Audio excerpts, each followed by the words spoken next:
నమస్తే. మావోయిస్ట్ పార్టీకి తీరినటువంటి దెబ్బ అని చెప్పుకోవచ్చు. ముఖ్యంగా హిడ్మా చనిపోయిన తర్వాత హిడ్మా స్థానంలో మావోయిస్ట్ పార్టీ ఊహించుకుంటున్నటువంటి బార్సిదేవా తెలంగాణ డీజీపీ శివధర్ రెడ్డి ముంగట ఆయన లొంగిపోవడం జరిగింది. ఆయనతో పాటు సుమారుగా 48 మంది మావోయిస్టులు మరి డీజీపీ ఎదుట లొంగిపోవడం జరిగింది. ఆయుధాలతో సహా సరెండర్ అవుతూ వాళ్ళు పోలీసుల ముంగట లొంగిపోయినటువంటి పరిస్థితి కనపడతా ఉంది. ముఖ్యంగా హిడ్మా మరణం కంటే ముందు జరిగినటువంటి కొన్ని పరిణామాలను చూసుకున్నట్టయితే ఎప్పుడైతే నంబాల కేశవరావు చనిపోయిన తర్వాత మావోయిస్ట్ పార్టీ మరి ఎక్కడికక్కడ కూడా చిందరవందనంగా తయారైపోయింది. నంబాల కేశవరావు మృతి చెందిన తర్వాత ముఖ్యంగా వాళ్ళని గైడ్ చేసేటువంటి వాళ్ళు లేకపోవడం కావచ్చు. మరో పక్కన కేంద్రం తీసుకున్నటువంటి నిర్ణయంతో మళ్ళీ సభలు సమావేశాలు వాళ్ళు ఒక చోట కూడేటువంటి ఆస్కారమే లేదు. ఇక చేసేది ఏమి లేక చాలామంది లొంగిపోతున్నారు, చాలామంది చనిపోయారు. బార్సిదేవా గురించి కనుక మనం చెప్పుకున్నట్టయితే ఆయన 25 ఏళ్ల క్రితమే అడవి బాట పట్టడం జరిగింది.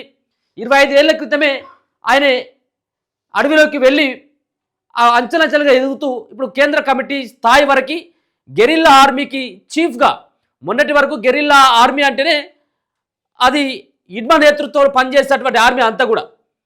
హిడ్మా చనిపోయిన తర్వాత హిడ్మాతో పాటు కలిసి పనిచేసినటువంటి 15-20 మంది ఎన్కౌంటర్లు చనిపోయిన, కొంతమంది మిగిలినటువంటి వాళ్ళకి ప్రాతినిధ్యం వహిస్తున్నాడు బార్సిదేవా అని చెప్పేసి కొంత ప్రచారం అయింది. బార్సిదేవా అండ్ మడవి హిడ్మా, మనం చనిపోయినటువంటి హిడ్మా ఎవరైతే ఉన్నారో వాళ్ళిద్దరిది కూడా ఒకటే ఊరు. బార్సిదేవాది అండ్ ఎవరైతే హిడ్మా ఇద్దరిది కూడా ఛత్తీస్గఢ్ రాష్ట్రం పువర్తి గ్రామమే. ఇద్దరిది పువర్తి గ్రామమే. ఈరోజు తెలంగాణ ప్రభుత్వం ముంగట, తెలంగాణ పోలీసుల ముందుట లొంగిపోయినటువంటి ఎవరైతే మావోయిస్టులు ఉన్నారో వీళ్ళు చాలామంది ఛత్తీస్గఢ్కు సంబంధించినటువంటి వాళ్ళే. సుమారుగా 18 మంది వరకు ఛత్తీస్గఢ్ రాష్ట్రానికి సంబంధించినటువంటి వాళ్ళే ఉన్నారు. దాంట్లో కొంతమంది మహిళలు ఉన్నారు, కొంతమంది ఇక్కడ మాట్లాడుతున్నటువంటి ఆ వ్యక్తి పేరు రాజిరెడ్డి, కంకణాల రాజిరెడ్డి భార్య సైతం కూడా ఈశ్వర్ ఉన్నది. తెలంగాణ ప్రాంతానికి చెందినటువంటి చాలామంది కూడా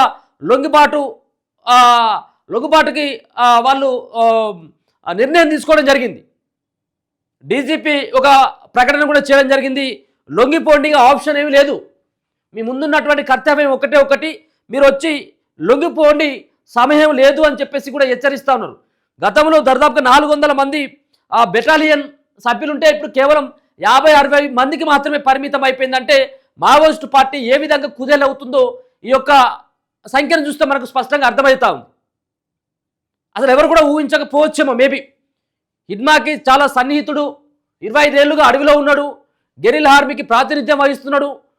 అటువంటిది బార్సిదేవా ఆయన లొంగిపోతాడా అన్నటువంటి ప్రశ్నలు ఉత్పన్నమైనాయి. కానీ ఆయనే 3 రోజుల క్రితం నుంచే పెద్దగా వార్తలు వస్తున్నాయి, బార్సిదేవా తెలంగాణ పోలీసుల ముంగట ఆయన ఎప్పుడో సరెండర్ అయిపోయింది అనేది. అంతకంటే ముందు తిరుపతి అలియాస్ దేవ్జీ ఆయన సైతం కూడా లొంగిపోయింది అన్నటువంటి వార్తలు కూడా బలంగా వినిపించినాయి. ఈరోజు అఫీషియల్గా పోలీసులు బార్సిదేవాను చూపెట్టడం జరిగింది. బార్సిదేవాను చూపెట్టి ఆయన పైన ఉన్నటువంటి ఎంత ఆయన పైన రివార్డు ఉంది అనేది కూడా చెప్పడం జరిగింది. ఆయన పైన 75 లక్షల రివార్డు ఉంది. వివిధ రాష్ట్రాలలో, తెలంగాణ కావచ్చు, ఆంధ్రప్రదేశ్ కావచ్చు, ఛత్తీస్గఢ్, మహారాష్ట్ర లాంటి ఆ ప్రాంతాల్లో అక్కడ ఉన్నటువంటి ప్రభుత్వం ప్రకటించినటువంటి రివార్డు అది అంతా కూడా. అంటే ఆయనను ఎవరైనా దొరకబట్టించినా లేకపోతే ఆయనను హతం చేసినప్పుడు కూడా వాళ్ళకి 75 లక్షల రూపాయలు ఇస్తామన్నటువంటి ఒక రికార్డు ఉంది, ఒక రివార్డు ఉంది. ఆ రివార్డు సైతం కూడా కాసేపు క్రితమే డీజీపీ గారు ప్రకటించడం జరిగింది. వాళ్ళ దగ్గర నుంచి సుమారుగా 25 లక్షల రూపాయలతో పాటు చాలా ఆధునిక టెక్నాలజీతో కూడుకున్నటువంటి రైఫిళ్ళు, గన్స్, ఇజ్రాయెల్, అమెరికా లాంటి దేశాల్లో తయారు చేసినటువంటి అవి కూడా మేము దొరకబట్టడం జరిగింది. దాదాపుగా AK-47 రైఫిల్స్ సైతం కూడా 8 AK-47 రైఫిల్స్ దొరకబట్టిన వాళ్ళు. అంటే ఆయుధాలు దొరకబట్టిలు అంటే సరే వీళ్ళు దొంగిపోతున్నారు కాబట్టి ఆయుధాలతో సరెండర్ కావాలన్నటువంటిది కూడా చెప్తా ఉన్నారు కదా. ఆయుధాలతో సరెండర్ అయితే ఒక రకమైనటువంటి ప్రభుత్వం నుంచి వచ్చేటువంటి ఏదైతే రివార్డో లేకపోయినట్టయితే వాళ్ళకు సహాయం అనుకోవచ్చు. AK-47 తోటి లొంగిపోతే ఒక రేటు, ఇంకా వేరే రైఫిళ్లతో చిన్న చిన్న తుపాకులతో లొంగిపోతే వేరే సంబంధించినటువంటి సహాయాన్ని అందిస్తామని చెప్పేసి మొన్న కూడా మనం చూడడం జరిగింది. మొన్న ఇదే డీజీపీ గారు ప్రెస్ మీట్లో చెప్పడం జరిగింది. ఇప్పుడు కూడా లొంగిపోయినటువంటి మావోయిస్టుల దగ్గర నుంచి అమౌంట్ 25 లక్షలతో పాటు చాలా వరకు తుపాకులు సైతం కూడా పెద్ద మొత్తంలో ఈసారి తుపాకులను మేము స్వాధీనం చేసుకోవడం, తుపాకులు మాకు సరెండర్ కావడం ఇంత పెద్ద మొత్తంలో మొదటిసారి అన్నటువంటిది కూడా డీజీపీ శివధర్ రెడ్డి గారు చెప్పడం జరిగింది. ఇక మావోయిస్టు ఇక కోలుకునేటువంటి స్థితిలో లేదు. ఇక ఉన్నటువంటి ఆప్షన్ డీజీపీ గారు చెప్పినట్టుగా సమయం లేదు, ఇక మీకు ఉన్నటువంటిది కేవలం లొంగుబాటు మాత్రమే అనేది ఆయన స్పష్టంగా చెప్పడం జరిగింది. తక్షణ సహాయం కింద లొంగిపోయినటువంటి మావోయిస్టులకి 25,000 రూపాయలకు సంబంధించినటువంటి చెక్కులు సైతం కూడా వాళ్ళకు అందించడం జరిగింది. మావోయిస్టులు ఇట్లా లొంగిపోయినటువంటి వాళ్ళకి ఇక ఉన్నది ఏముంటుందిగా మావోయిస్టులకి ఇక ఒక పక్కన తెలంగాణలో కేవలం ఇంకొక 15 నుంచి 20 మంది మాత్రమే ఉన్నట్టుగా తెలుస్తూ ఉంది. తెలంగాణ ప్రాంతం నుంచి పెద్ద ఎత్తున తెలంగాణ ప్రాంతానికి చెందినటువంటి వాళ్ళు మావోయిస్టు పార్టీలో ఏళ్ళుగా పనిచేయడం జరిగింది. 15, 20, 30 సంవత్సరాలుగా అడవిలోనే ఉన్నారు. దాంట్లో చాలామంది చనిపోయిళ్ళు, చాలామంది లొంగిపోయిళ్ళు. ఇక ఇప్పుడు ఇక ఉన్నది ఆప్షన్, ఇక మీకు ముందున్నది ఒకటి దాన్ని మాత్రమే ఎంచుకోండి అని చెప్పేసి పోలీసులు చెప్తా ఉంటే లొంగిపోయినటువంటి మావోయిస్టు సైతం కూడా ఇంతకుముందు మాట్లాడినటువంటి ఇతను కూడా కంకనాల రాజిరెడ్డి సైతం కూడా ఆయన ఏంటి ఇక్కడ తెలంగాణ స్టేట్ కమిటీ మెంబరు. ఆయనతో పాటు వాళ్ళ భార్య ఈశ్వర్ సైతం కూడా స్టేట్ కమిటీ మెంబర్ ఇక్కడ తెలంగాణ మావోయిస్టు పార్టీకి. వాళ్ళు కూడా ఒకటే మాట చెప్తా ఉన్నారు. ఇప్పుడు పెరిగిపోయినటువంటి ఆధునిక టెక్నాలజీ కావచ్చు, కేంద్రం తీసుకున్నటువంటి నిర్ణయంతో సాయుధ పోరాటం అనేది అది జరగదు. సాయుధ పోరాటాన్ని మనం విరమింపజేసుకోవాల్సినటువంటి సమయం వచ్చింది.